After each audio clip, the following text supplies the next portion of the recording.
ጤና ይስጥልኝ የአዲስ ጆርናል ዩቲዩብ ቻናል ተከታዮቻችን፣ ለዛሬ አንድ ጽሑፍ ይዘንላችሁ መጥተናል።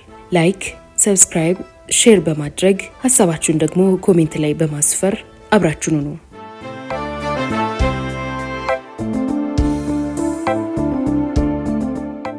የአንጋፋው ጋዜጠኛ በዓሉ ግርማ የህይወት ፍጻሜ።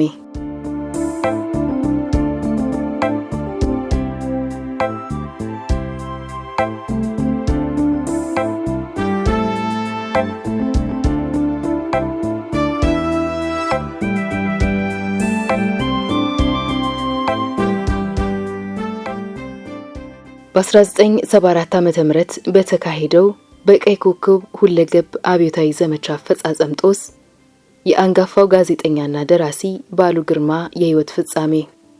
እቁ ደራሲና አንጋፋው ጋዜጠኛ በዓሉ ግርማ ከህንዳዊ ነጋዴ አባቱ ሚስተር ባቡና ከኢትዮጵያዊት እናቱ ከወይዘሮ ያዲና ዳባ አቦ ሚያዝያ 16 ቀን 1928 ዓ.ም ሱዴ ነገረም ቦሮ የገጠር ከተማ ውስጥ ተወለደ። ሱዴ የምትገኘው በቀድሞዋ ኢሊባቡር ጠቅላይ ግዛት መቱ አውራጃ ከመቱ ከተማ ደቡባዊ ምስራቅ በግምት 35 ኪሎ ሜትር ርቃ የምትገኘው የገጠር ከተማ ናት። አቶ ግርማ የበዓሉ ወላጅ አባት አይደሉም።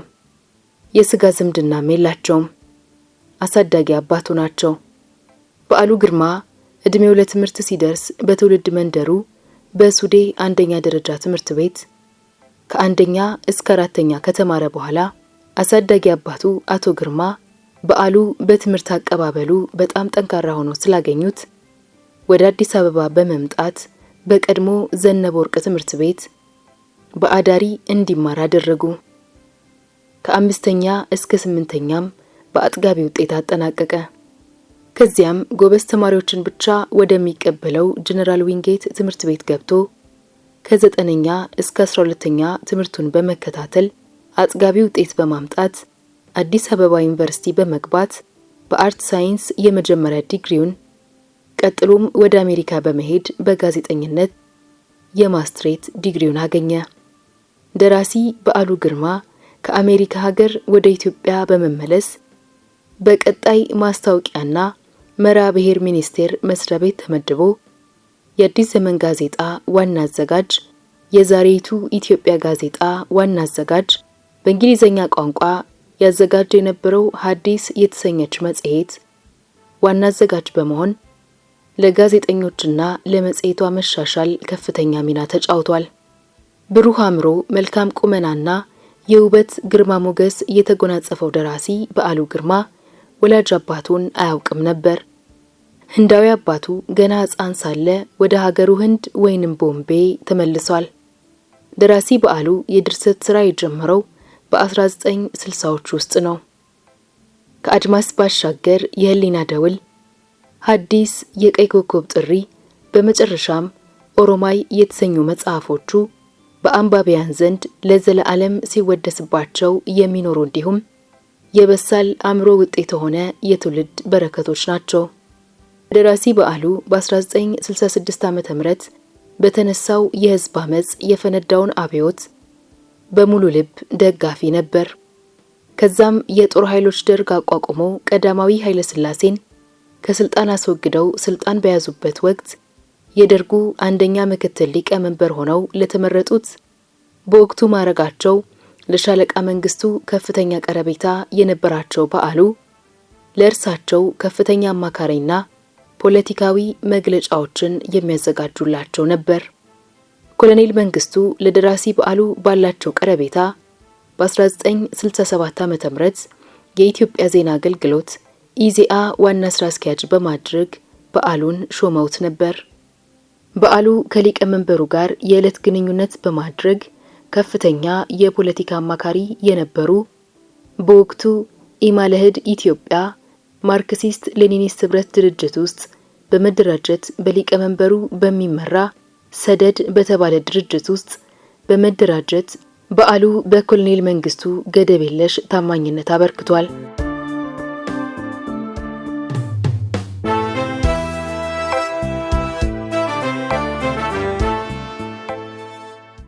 ደራሲ በዓሉ ግርማ ከ1969 ዓ.ም ጀምሮ በሚኒስቴር ማዕረግ የማስታወቂያና መርሃ ብሔር ሚኒስቴር ቋሚ ተጠሪ በመሆን ደከመኝ ሰለቸኝ ሳይሉ ለሚኒስቴሩ መስሪያ ቤት መሻሻል አብይ ሚናም ተጫውቷል።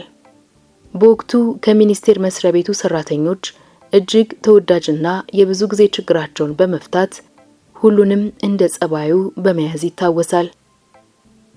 ደራሲ በዓሉ ግርማ የጀመረውን ስራ ተግባራዊ ለማድረግ በቂ እውቅና የሥራ ግብዝና ያለው ሲሆን ለቆመለት ዓላማና የወሰነውን ውሳኔ ተግባራዊ ለማድረግ ከፍተኛ ጥረት የሚያደርግ በመሆኑ ኮሎኔል መንግስቱ ከደርጉ ታማኞች እኩል ይወዱታል።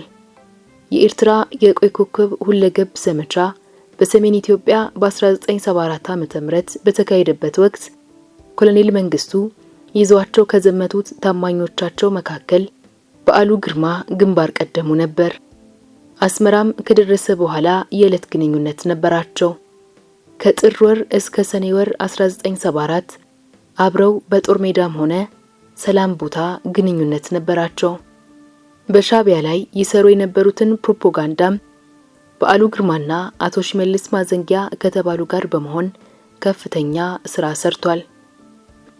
በደራሲ በዓሉ ግርማ ህይወት መክሰፍት የሆነውና እንዲሁም ኮሎኔል መንግስቱና በዓሉን ሆድና ጀርባ ያደረገ ኦሮማይ የተሰኘው መጽሐፍ ነው።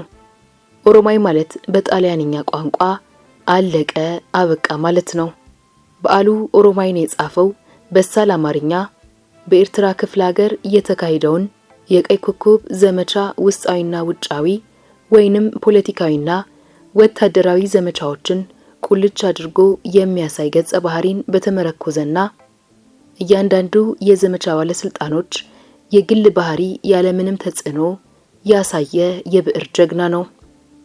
ኦሮማይ በወቅቱ አዲስ አበባ ከተማ በሚገኘው ኩራዝ አሳታሚ ድርጅት በተባለ መንግስታዊ አሳታሚ ድርጅት ስር የታተመው ነሐሴ ወር 1975 ዓመተ ምህረት ነበር።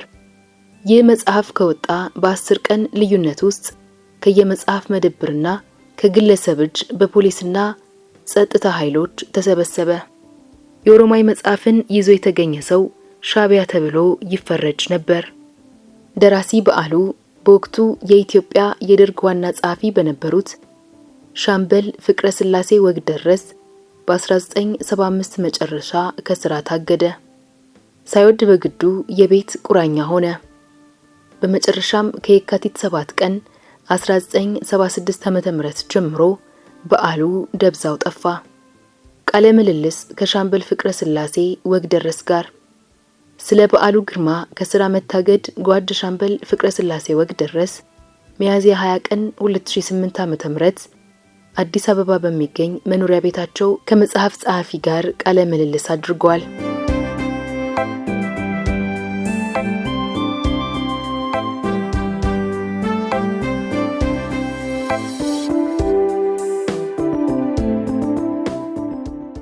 ጥያቄ ጓድ ፍቅረ ስላሴ ስለ ደራሲ በዓሉ ግርማ የሚያውቁት ጉዳይ ምን አለ?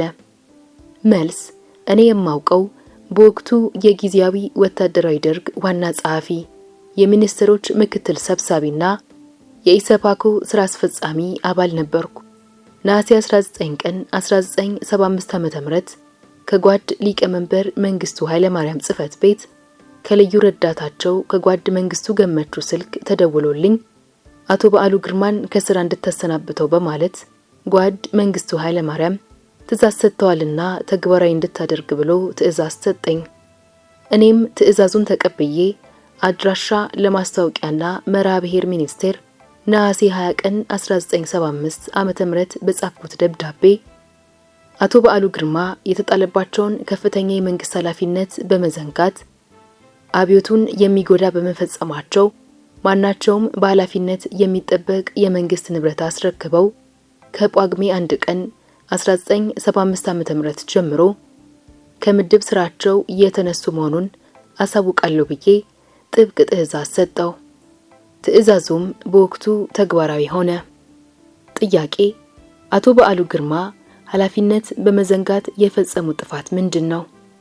መልሱ ኦሮማይ የሚል መጽሐፍ አሳትሞ በገበያ ላይ አውለዋል። ይህ መጽሐፍ የኤርትራን ችግር በዘለቄታ ለመፍታት መንግስት በሙሉ አቅሙ ያካሄደው ዘመቻና አብዮታዊ ሰራዊት የከፈለበትን በመዘንጋት ለጠላት ፕሮፓጋንዳ ከፍተኛ በር በመክፈቱ በጦሩ ጄኔራሎችና ካድሬዎች እንዲሁም በወታደራዊና ሲቪል ደህንነቶች ከፍተኛ ቁጣን አስከተለ። መጽሐፉም ከገበያ አቶ በዓሉም ከስራ ታገዱ። ይበልጥ ወታደራዊ ካድሬዎችን ክፉኛ አስቆጣቸው። እንዴት ወገን የሆነ ሰው ከጠላታችን ጋር አብሮ የብዙ ሰራዊት ሞራል ይነካል? ይህ ሰው ጠላት ነው የሚሉ በዙ። ጥያቄ፣ በወቅቱ ኦሮማይ እንዴት ታትሞ ለንባብ በቃ? ቅድመ ምርመራ አልነበረም ወይ? መልስ፣ ቅድመ ምርመራ በሚመለከታቸው አካላት ተደርጎበት ትልቅ ፖለቲካ ስለተሸከመ እንዳይታተም አገዱት። አቶ በዓሉ ተቃውሞ ያቀርብና ለኩራዝ አሳታሚ ድርጅት ቦርድ አባላት ያቀርባል። የኩራዝ አሳታሚ ድርጅት ቦርድ አባላት ከአቅማቸው በላይ በመሆኑ መንግስት ካላወቀ ማሳተም እንደማይችሉ ይገልጻሉ። የሆነ ሆኖ መንግስት ከፈቀደ ማተም እንደሚችሉ ይነግሩታል። ከዛም እኔ ወዳለሁበት ወደ ኢሰፓኮ ርዕዮተ ዓለም መምሪያ ይላካል። ርዕዮተ ዓለም መመሪያ ስር የጋዜጣ የመጽሐፍ ዋና ክፍሎች መመሪያዎች አሉ። ከነዚህ ውስጥ ኦሮማይ ለኛ ባለ ሆነ ለጓድ ግርማ ነዋይ ይመራል። እሱ ከነበበ በኋላ ከአቶ ስለሺ አንዳርጋቸው የኩራዝ አሳታሚ ድርጅት ምክትል ስራ አስኪያጅና ጓድ ግርማ ነዋይ ቢሮዬ ድረስ ተያይዘው መጡና ጥሩ መጽሐፍ ነው ቢታተም ምን አለበት ብለው ጠየቁኝ። እኔም አቶ በዓሉ ግርማ በታምር ስለ ወገን ውድቀት በገጸ ባህሪ ያስመስሎ ይጽፋል ብዬ ስላላመንኩ እንዲታተም ፈቀድኩላቸው። መጽሐፉ ነሐሴ ወር 1975 ዓ.ም በገበያ ላይ ዋለ። ሻቢያ የመጀመሪያ ተጠቃሚ ሆነ። ለከፍተኛ ሬዲዮ ትረካ በቃው። መንግስት መካከል ከፍተኛ ፍጥረት ተፈጠረ። ይህ ነው የኦሮማይ ደራሲ የአቶ በዓሉ ግርማ ጉዳይ። በደርግ ይወደድ የነበረውን ያህል ተጠላ። በጠላት ጎራ አሰለፉት። ብዙዎች የጦሩ መሪዎች ጥላቻቸው ከልክ አለፈ።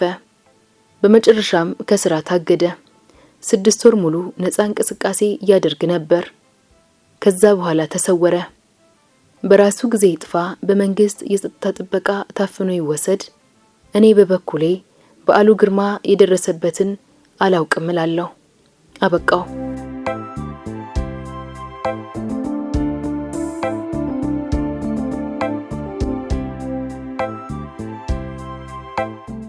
ስለ ደራሲ በዓሉ ግርማ የጸሐፊው አስተያየት እንደሚከተለው ሰፍሯል። እኔ ታደሰ ቴሌ ሳልቫኖ በወቅቱ በመክትዝ 6ኛ ክፍለ ጦር 33ኛ ብርጌድ የ535ኛ ሻለቃ ኮሚሳር ሆኜ በአስመራና በአስመራ ዙሪያ በኃላፊነት ቦታ የነበርኩ ሰው ነኝ። ደራሲ በዓሉ ግርማ በቀይ ኮከብ ዘመቻ ጊዜ በቅርበት አውቀዋለሁ። ስራው የፕሮፓጋንዳ ስራ ሆኖ ተጠሪነቱ ለጓድ ሽመልስ ማዘንጊያ ሆኖ ወታደራዊ ዘመቻን በተመለከተ ኮሎኔል ኋላ ብርጋዴር ጀነራል ታደሰ ተሰማን፣ የፖለቲካ ዘርፍን በተመለከተ ሻለቃ ኋላ ኮሎኔል ሸዋረጋ ቢሆነኝ ጋር ሲሆን የበለጠ ማብራሪያ ለማግኘት ደግሞ ከጓድ ሊቀመንበር መንግስቱ ኃይለማርያም ወይንም ከጓድ ሻለቃ ዳዊት ወልደ ኪሮስ ወይንም ኮሎኔል በኋላም ብርጋዴር ጀነራል ገብረየስ ወልደሃና ጋር ቀጥተኛ ግንኙነት ነበራቸው። በሌላ በኩል ደግሞ ከጓድ ኮሎኔል ፍቅሩ ወልደ ተንሳይ፣ ከጓድ ጎይቶም ቢሆነኝ፣ ከጓድ መብራቱ ላባስ ጋር የግል የቅርብና ወዳጃዊ ግንኙነት ነበራቸው። አቶ በዓሉ ግርማ ከነዚህ ከፍተኛና መለስተኛ ባለስልጣናት ጋር ቀንከሌት ይገናኛሉ። መኪናውም ቮልስዋገን ኮድ አስመራ 1620 ነበረች። አቶ በዓሉ አንድ ሻምበል ስሙን የዘነጋውት ጋር ተራማጅ ቡና ቤት፣ ጅማበር ቡና ቤት፣ ናዝሬት ቡና ቤት፣ ከረን ሆቴል፣ ተራቦሎ ቡና ቤት፣ አስመራ ሆቴል ወይንም ስጋ ቤት፣ አዋሽ ምግብ ቤት ከአንዳቸው በምሳ ወይንም በራት ጊዜ አይጠፉም። ሲቪል ነጋዴዎች፣ ታዋቂ ሰዎች እንዲሁም ከጦር ግንባር ከሚመጡ የጦሩ ባለስልጣናት ጋር በመተዋወቅ ይዝናናሉ። የአስመራ ሰዓት ላፊ ከምሽቱ 4 ሰዓት ነው። እኔ ከ4 ሰዓት ጀምሮ የከተማውን ጸጥታ በተመለከተ ተራ በተራ በአስመራ ከተማ እንዞር ነበር። በውካታ ምክንያት በጀነራሎች የሚመራ ጥበቃ በአስመራ ተጠናክሯል። በዓሉ ግርማ በአብዛኛውን ጊዜ ሰዓት እላፊ ቢያዝ ልዩ መታወቂያ ስላለው ሰዓት እላፊው አይመለከተውም ነበር። ከሚጠጣቸው መጠጦች ጂን ከፍተኛውን ቦታ ይይዛል። ከጉብዝናው ይሁን ከምን እንደሆነ አላውቅም እንጂ የጂን ዋጋ ጠይቆ ቀድሞ በመክፈል ያስቀዳል እንጂ በታምር ከተጠቀመ በኋላ አይከፍልም። ፈጣሪ ለበዓሉ ግርማ የሰጠው ቁመናና ተክለ ሰውነት የፊት ገጽታ በማዳላት ነው። ሰውየው በጣም ቆንጆ ነው። አንድ ቀይ ማስታወሻ በኪሱ ይዟል። ወታደሮች በየመጠጥ ቤቱ ሲሰክሩ ጀነራሎች የሚፈጽሟቸውን ግፍና ብሶታቸውን ይናገራሉ።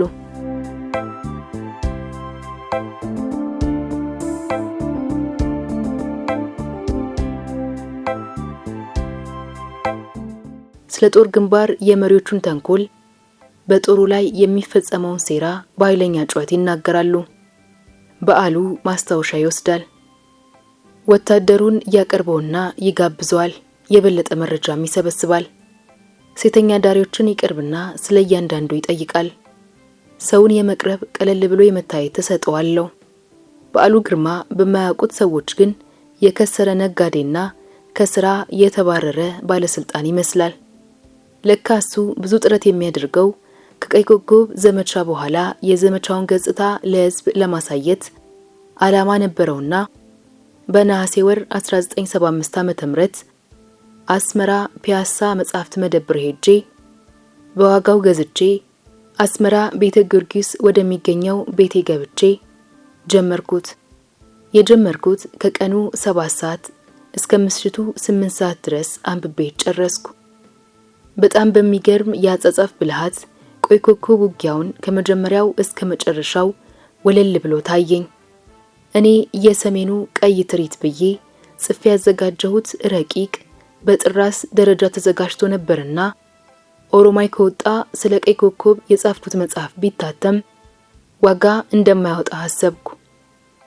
እኔ ስለ መንግስት የበላይነት ዘመቻው ወደፊትም እንደሚቀጥል አድርጌ ነው የጻፍኩት። ሁሉም ውድቅ ሆኖ በሐሳብ ደረጃ ቀረ። እኔ ከኦሮማይ ሁለት ነገር ተገነዘብኩ። አንደኛ፣ ወይ በኢትዮጵያ ዲሞክራሲ ያለ ገደብ ገብቶ አልተጠቀመበትም። ሁለተኛ፣ ወይ ተራ ሰዎች ካልሆነ የባለስልጣናት ጽሑፍ ላይ ቅድመ ምርመራ አይደረግም እንጂ ኦሮማይ የተባለ መጽሐፍ አይታተምም አልኩ። ከዛ የስነ ጽሑፍ ዝንባሌን ለማስፋት ኦሮማይ እንደሚረዳኝ አወቅኩ። እሁድ ቀን አስመራ ቤተ ጊዮርጊስ የአውሬ መናኸሪያ መዝናኛ ማዕከል አለ። አንበሳ፣ ዘንዶና የተለያዩ አውሬዎች ባሉበት መዝናኛ ማዕከል ውስጥ ቁጭ ብዬ ኦሮማይን መጽሐፍ እያነበብኩ አንድ ሲቪል ልብስ የለበሰ ሰው መጣና ትፈልጋለህ? ከመዝናኛ ውጪ እንውጣለኝ። እኔ ሲቪል መልበሴን አትመልከት፣ ሚሊተሪ ነኝ፣ የሻለቃ ኮሚሳር ነኝ አልኩት። ግድ የለም እንሂድ አለኝ። ሽጉጥ ታጥቄያለሁ። ሻቢያ ሊያፍነኝ ፈልጎ ነው ወይንስ ብዬ ደነገጥኩ። ከዛ እንሂድ እንጂ። አይ እኔ አልሄድም አልኩት። ለምን አትሄድም አለኝ። የሚሄድ ከሆነ የቃኘው ሚሊተሪ ፖሊስ ተጠርቶ ይውሰደኝ እንጂ አልሄድም አልኩት። መታወቂያውን አውጥቶ አሳየኝ። የኤርትራ ክፍለ ሀገር ደህንነት መታወቂያ ነው። እኔን ከደህንነት ጋር የሚያገናኘኝ ምንም ነገር ስለሌለ አልሄድም አልኩት። አንተ ስም ማን ነው አለኝ። ሙሉ ስሜን ነገርኩት። ከጻፈ በኋላ ስልኬን ጠየቀኝ። ነገርኩት። አንተን ስንፈልግ ትመጣለህ። የሻቢያን መጽሐፍ ለምን ታነባለህ አለኝ። አሬ ሻቢያ መጽሐፍ አይደለም፣ የታዋቂው ደራሲ በዓሉ ግርማ ነው። አረ አንተ ተሳስተሃል አልኩት። መጽሐፉ መታገዱንና ይዞ የተገኘ ሰው ከሻቢያ ወይንም ከጸረ ሕዝብ እኩል እንዲቆጠር ብሎ መንግስት መመሪያ አውጥቷል። ስለዚህ ኦሮማይን ማንበብ ይዞ መገኘት ሞትን ያህል ያስቀጣል አለኝ። በጣም ደነገጥኩ። እኔ እኮ ከአስመራ ፒያሳ መጽሐፍት መደብር ነው የገዛሁት አልኩት። በስህተት ነው አውቃለሁ፣ ታግዷል። ባለ መጽሐፍት ቤቱም ታስሯል። የሸጣቸው የኦሮማይ መጽሐፍት እየተለቀሙ እየተቃጠለ ነው አለኝ። ከዛ መቶ አለቃ ውዱ እየተባለ የመክትዝ የፖለቲካ መምሪያ ፕሮፓጋንዳ ሰራተኛ ጋር ስልክ ደውዬ ስለ ጉዳዩ ጠየቅኩት። በሊቀመንበር መንግስቱ መታገዱን ነገረኝና እንዳታነባ አደራህን አለኝ። ወደ ደህንነት ሰራተኛው ዞርኩና ይቅርታ እኔ አላወኩም፣ እውነትህን ነው ችግር አለ ብዬ መጽሐፉን ሰጠሁት። ተቀብሎኝ ሌላ የሚያነብሰው ካየህ ደውልልኝ፣ ስልክ ቁጥሬ 1193 2288 ነው፣ ስሜ መሐሪ ይባላል አለኝ። በሰላም ተለያየን። ከዛ የመጽሐፉ ዋጋ 200-300 ብር መድረሱን ሰምቻለሁ።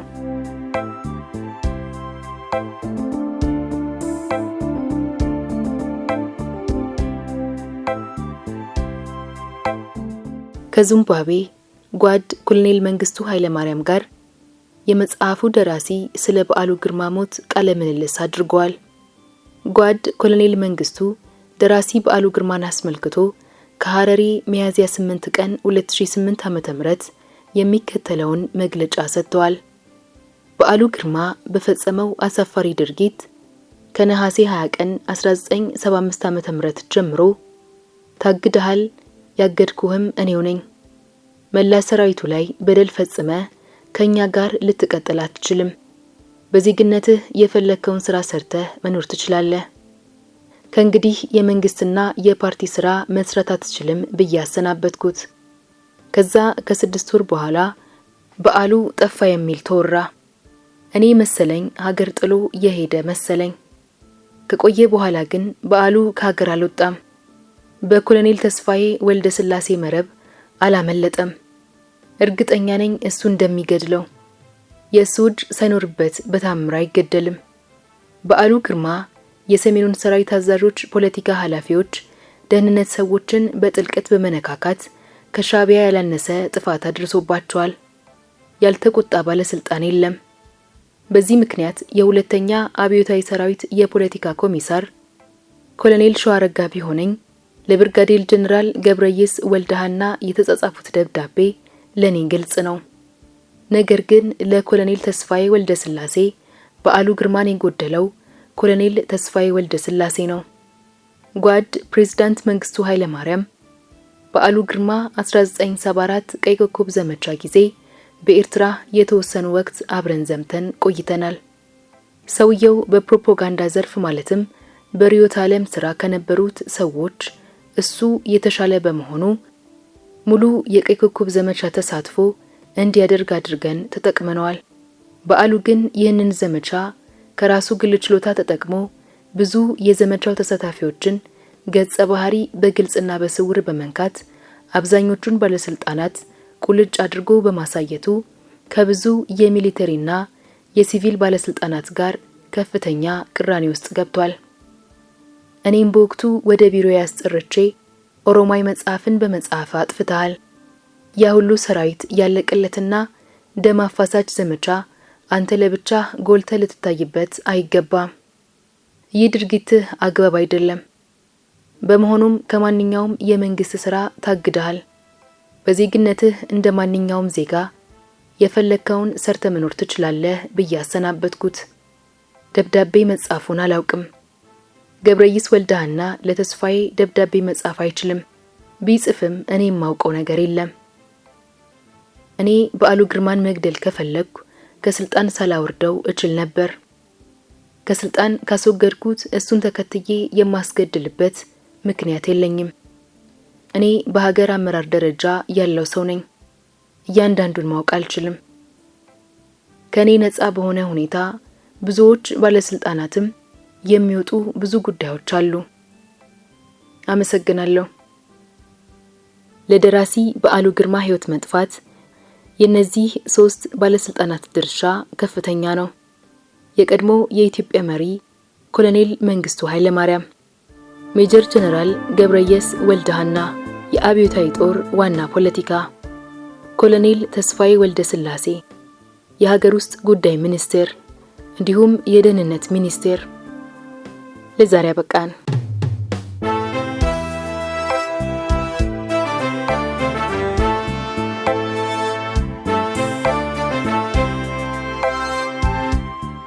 የዛሬ ታሪካችን እንዴት ነበር? ከወደዳችሁት ላይክ አድርጉ። ሐሳባችሁን ኮሜንት ላይ አስቀምጡልን። ሰብስክራይብ ማድረጋችሁንም እንዳትረሱ።